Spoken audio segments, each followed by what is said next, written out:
திருச்சிற்றம்பலம். அருட்பெரும் ஜோதி, அருட்பெரும் ஜோதி, தனிப்பெருங் கருணை, அருட்பெரும் ஜோதி. எல்லா உயிர்களும் இன்புற்று வாழ்க. எல்லா பிரச்சனைகளும் உங்களுக்கு சொல்லுவது ஒன்றே ஒன்றுதான்.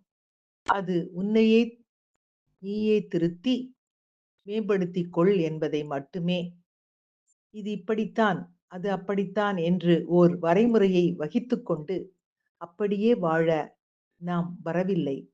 நாமும் கற்று நம்மை மேம்படுத்தி, நமது எல்லைகளை விரிவுபடுத்தி, நமது அணுகுமுறைகளை மாற்றி, நமது தவறுகளை நாமே உணர்ந்து, நம்மை நாமே மாற்றிக்கொள்ள வேண்டும் என்பதே எல்லா பிரச்சனைகளும்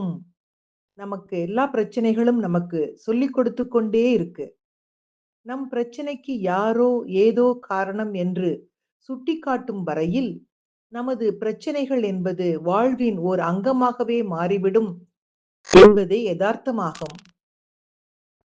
நம்மை நாமே உணர்ந்து, நமது தவறுகளை நாமே உணர்ந்து, நாமே அதை உருவாக்கவும், வளரவும், இப்போதும் அது நம்மோடு இருக்க நாமே காரணம் என்று உணர்ந்து, நம்மை மாற்றிக்கொள்ளும்போதுதான் அந்த பிரச்சனை ஓர் நிரந்தர முடிவுக்கு வரும்.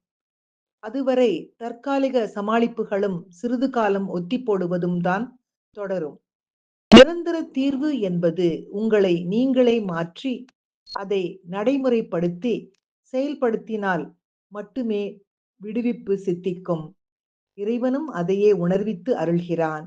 அதை அதை உணராமல் சுற்றத்தையே குறை கூறி, இறைவனையும் குறை கூறி ஓர் பயனும் இல்லை என்பதே மெய்யாகும். இந்த அருமையான பதிவினை இன்றைய சிந்தனையாக்கி, தன்னை அறிய தனக்கொரு கேடில்லை, தன்னை அறியாமல் தானே கெடுகின்றான், தன்னை அறியும் அறிவை அறிந்த பின் தன்னைத்தான் அர்ச்சிக்க தான் இருந்தானே என்ற திருமூல தெய்வத்தின் திருமந்திர பாடலையும் முன்வைத்து மகிழ்வோடு இனிய காலை வணக்கம் சொல்வது உங்கள் அழகம்மை சுவாமிநாதன். Happy morning.